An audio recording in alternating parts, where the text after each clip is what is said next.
आदाब। KP news 24/7 में आपका स्वागत है। मैं हूं मुस्तफ़ा आदिल। सबसे पहले देखते हैं मुख्य समाचार। जहीराबाद में दिवंगत नेता मोहम्मद फरीदुद्दीन की याद में शोक सभा का आयोजन किया गया। दिवंगत नेता को याद करते हुए उनके कार्यों की गई प्रशंसा। तेलंगाना के मुख्यमंत्री केसीआर से मिले तेजस्वी यादव। लोकसभा चुनाव 2024 से पहले नए मोर्चे की सुगबुगाहट हुई तेज। आज विवेकानंद का जन्मदिन है। उनके जन्मदिन पर हर वर्ष मनाया जाता है राष्ट्रीय युवा दिवस। हिमाचल की और टनल में निजी बस और हाइड्रा में जोरदार टक्कर, 9 लोग हुए घायल।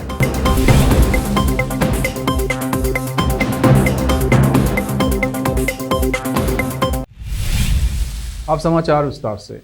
जहीराबाद टीआरएस पार्टी के पूर्व मंत्री और पूर्व एमएलसी दिवंगत मोहम्मद फरीदुद्दीन साहब के निधन पर शोक सभा का आयोजन किया गया। राजनीतिक और सामाजिक कार्यकर्ताओं और जनप्रतिनिधियों के साथ जहीराबाद सांसद बीबी पाटिल, जहीराबाद के विधायक माणिक राव, एमएलसी फारूक हुसैन, दिवंगत मोहम्मद फरीदुद्दीन के पुत्र मोहम्मद तनवीर, टी न्यूज़ के एडिटर खय्युम अनवर के अलावा दूसरों ने भाग लिया। जहीराबाद के विधायक माणिक राव ने कहा कि हमने दिवंगत फरीद साहब के साथ काम किया और आगे भी उनकी तरह काम करने की कोशिश करेंगे। जहीराबाद के सांसद बी पाटिल ने कहा है कि दिवंगत नेता मोहम्मद फरीदुद्दीन एक सेकुलर लीडर थे और उन्होंने जहीराबाद के सभी लोगों के लिए अच्छा काम किया। एमएलसी फारूक हुसैन ने कहा कि हमने फरीदुद्दीन साहब का साथ दिया था और आगे भी उनके बेटे तनवीर का साथ देंगे। इस अवसर पर जहीराबाद के टाउन अध्यक्ष सैयद मोहिउद्दीन, जमात इस्लामी हिंद जहीराबाद के अध्यक्ष नजीमुद्दीन गौरी, सीपीआई पार्टी के नेता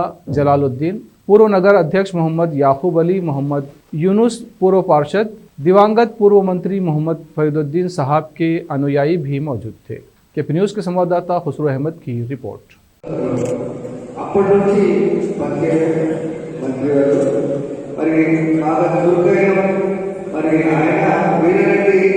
ఇద్దరే గ్రౌండ్ ఆడుతుంది వేరే రెండు కూడా చాలా పక్కన ఉంటుంది. ఇప్పుడు చాలా కావాలి కానీ నిజంగా అప్పటి నుంచి కూడా చాలా అందరిలో కూడా గతంలో మరి వాళ్ళు చదువుకునే టైంలో మరి ఓటు నుంచి మరి ఇక్కడ వరకు ఒంటెండు బండి వరకు వచ్చేవాళ్ళు చాలా సౌకర్యం.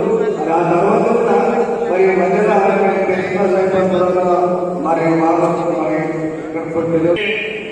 फरीद साहब ने तो करोड़ों रुपए नहीं कमाए, लेकिन लाखों लोगों के दिलों में तो मोहब्बत पैदा किए हैं कि मैं जानता हूँ। क्योंकि 2004 में जब वो वजीर थे, मैं माइनॉरिटी फाइनेंस कॉर्पोरेशन का चेयरमैन था।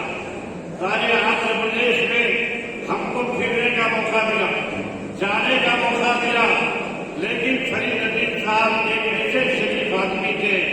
मैंने 42 साल की सियासत जिंदगी में, मैं 67 ईयर्स हूँ, 42 साल से सियासत में हूँ, लेकिन बहुत कम लोगों को हमारे एमएलए माणिक राव साहब, उसी के साथ साथ जिला परिषद चेयरमैन मंजूश्री नेपाल मैडम, हमारे एमएलए क्रांति किरण साहब, एमएलसी फारूक हुसैन साहब, टी न्यूज़ के कय्यूम साहब, हमारे तनवीर साहब के बेटे, उसी के साथ साथ प्राइमरी साहब, बक्की वेंकटराया साहब। वर्ष 2020 में बिहार में अपनी सरकार बनाने से चूक गए तेजस्वी यादव ने अभी से लोकसभा चुनाव को लेकर तैयारियां शुरू कर दी हैं। मंगलवार को तेजस्वी यादव ने तेलंगाना के मुख्यमंत्री के चंद्रशेखर राव से मुलाकात की। बिहार विधानसभा में नेता विपक्ष तेजस्वी यादव मंगलवार की सुबह पटना से हैदराबाद पहुंचे थे। यहां उन्होंने राज्य के मुख्यमंत्री के चंद्रशेखर राव से मुलाकात की और लोकसभा चुनाव में राष्ट्रीय स्तर पर विपक्ष को एक साथ खड़ा करने को लेकर बातचीत की। सूत्रों से मिली जानकारी के अनुसार तेजस्वी ने बीजेपी के खिलाफ राष्ट्रीय स्तर पर विपक्ष को एक साथ खड़े होने की ज़रूरत बताई और सभी दलों के साथ बात कर मजबूती से एक साथ खड़े होने की बात कही। आज स्वामी विवेकानंद का जन्मदिन है। स्वामी विवेकानंद का जन्म 12 जनवरी 1863 को बंगाल में हुआ था। स्वामी विवेकानंद अपने ओजपूर्ण और बेबाक भाषणों के कारण काफ़ी लोकप्रिय हुए, खासकर युवाओं के बीच। यही कारण है कि उनके जन्मदिन को पूरा राष्ट्र राष्ट्रीय युवा दिवस के रूप में मनाता है। राष्ट्रीय युवा दिवस प्रत्येक वर्ष 12 जनवरी को मनाया जाता है। स्वामी विवेकानंद ने मानवता की सेवा एवं परोपकार के लिए 1897 में कोलकाता में रामकृष्ण मिशन की स्थापना की थी। वहीं 1898 में गंगा नदी के किनारे बेलूर में रामकृष्ण मठ की स्थापना की थी। इस मिशन का नाम विवेकानंद ने अपने गुरु रामकृष्ण परमहंस के नाम पर रखा था। बता दें कि 1984 में स्वामी विवेकानंद के जन्मदिन को राष्ट्रीय युवा दिवस के तौर पर मनाने का ऐलान किया गया था, जिसके बाद 1985 से प्रत्येक वर्ष 12 जनवरी को राष्ट्रीय युवा दिवस के रूप में मनाया जाता है। हिमाचल प्रदेश के मंडी और कुल्लू जिले की सीमा पर चंडीगढ़ मनाली नेशनल हाईवे 3 पर बनी और ट्रैफिक टनल के अंदर निजी बस व हाइड्रा मशीन में जोरदार टक्कर होने से 9 लोग गंभीर तौर पर घायल हो गए हैं। टनल के अंदर तेज रफ्तार बस और हाइड्रा की टक्कर के बाद 5 से 6 गाड़ियां आपस में टकराईं, जिसके चलते बस में सवार 9 लोग गंभीर रूप से घायल हुए हैं। गंभीर घायलों को निजी वाहनों व 108 एम्बुलेंस के माध्यम से CHC में नगवाई पहुंचाया गया, जहां पर प्राथमिक उपचार के बाद सभी घायलों को क्षेत्रीय अस्पताल कुल्लू रेफर किया गया है।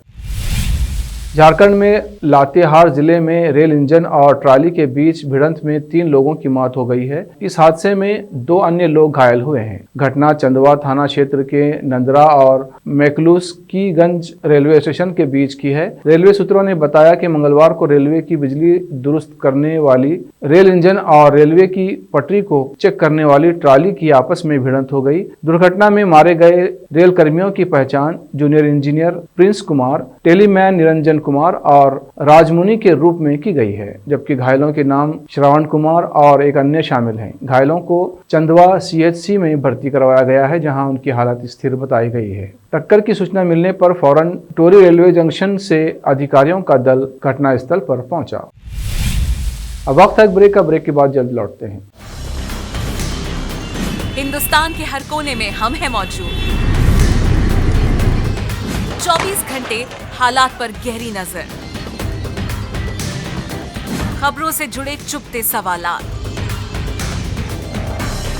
और आपको दिखाता है धार्मिक, सामाजिक, राजनीतिक, लोकल और इंटरनेशनल न्यूज की सबसे बेहतर कवरेज, जो आपको रखती है हर पल बाखबर। देश और दुनिया भर की खबर के लिए देखते रहें KP News 24/7।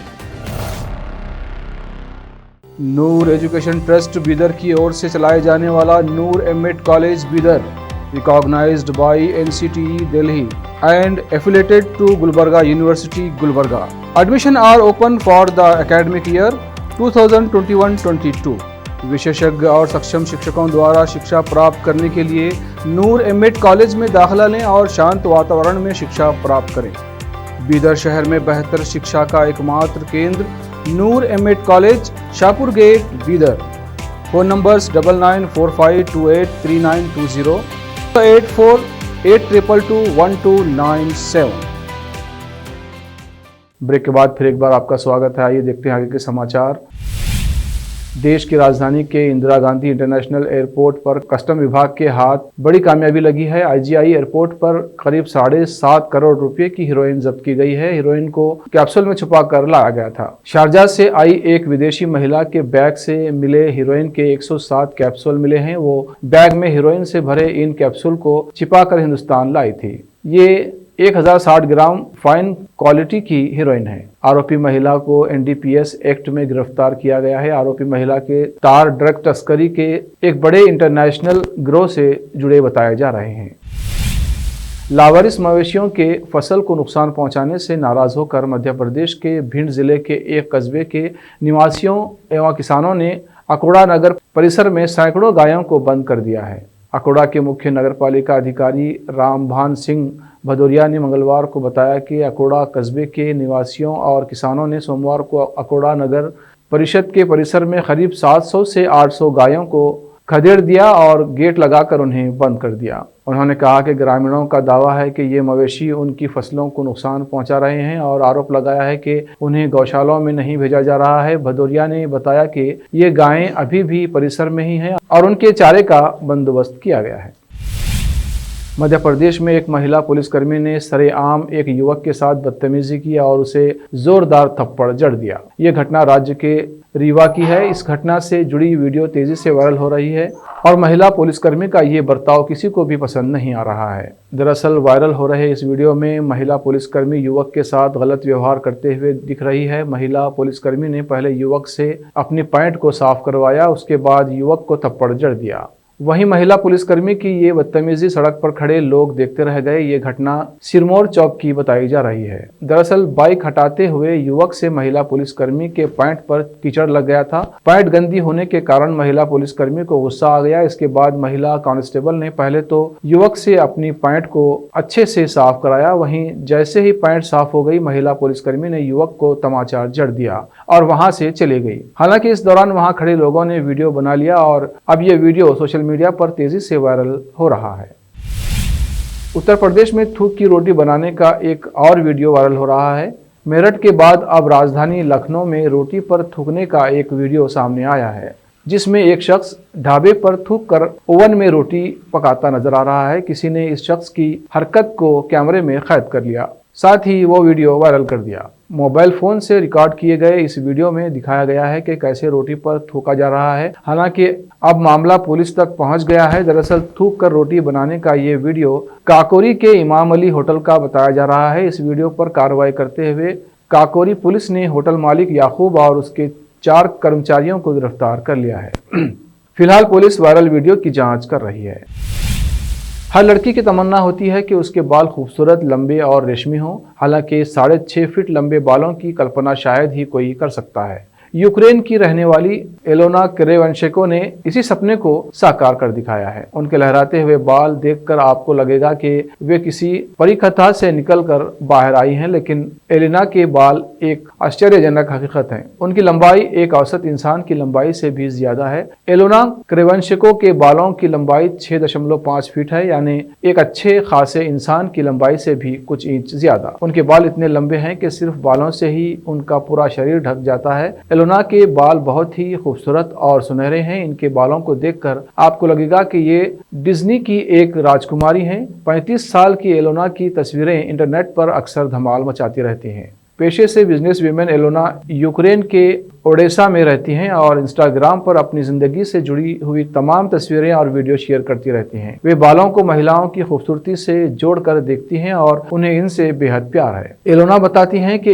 एक बार उनकी मां ने उसे कहा था कि महिलाओं को अपने बाल नहीं कटाने चाहिए और लंबे बाल रखने की कोशिश करनी चाहिए। उन्होंने अपनी मां की इसी बात को दिल में बिठा लिया और 5 साल की उम्र से ही तय कर लिया कि वे बाल नहीं काटेंगी। वे अपने बालों की खूब देखभाल करती हैं और इन्हें टूटने से बचाती हैं। उन्होंने पिछले 30 साल से अपने बालों में कैंची नहीं लगवाई है। हालांकि वे कभी कभार ट्रिमिंग कर लेती हैं ताकि उनके बाल अच्छी तरह से बढ़ते रहें। एलोना बालों को हफ्ते भर में एक बार ही धोती हैं, जिसमें उन्हें कम से कम 30 मिनट का वक्त लगता है।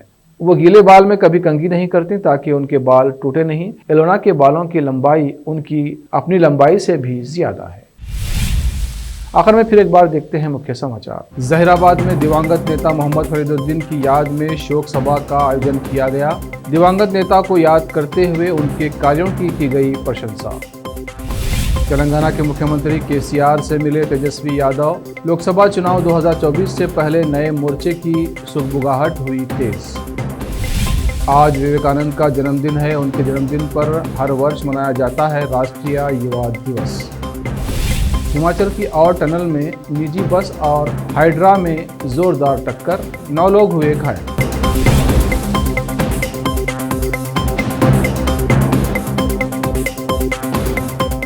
केपी न्यूज़ में अब तक के लिए इतना ही। देश प्रदेश के समाचारों के लिए देखते रहिए केपी न्यूज़ 24/7। धन्यवाद।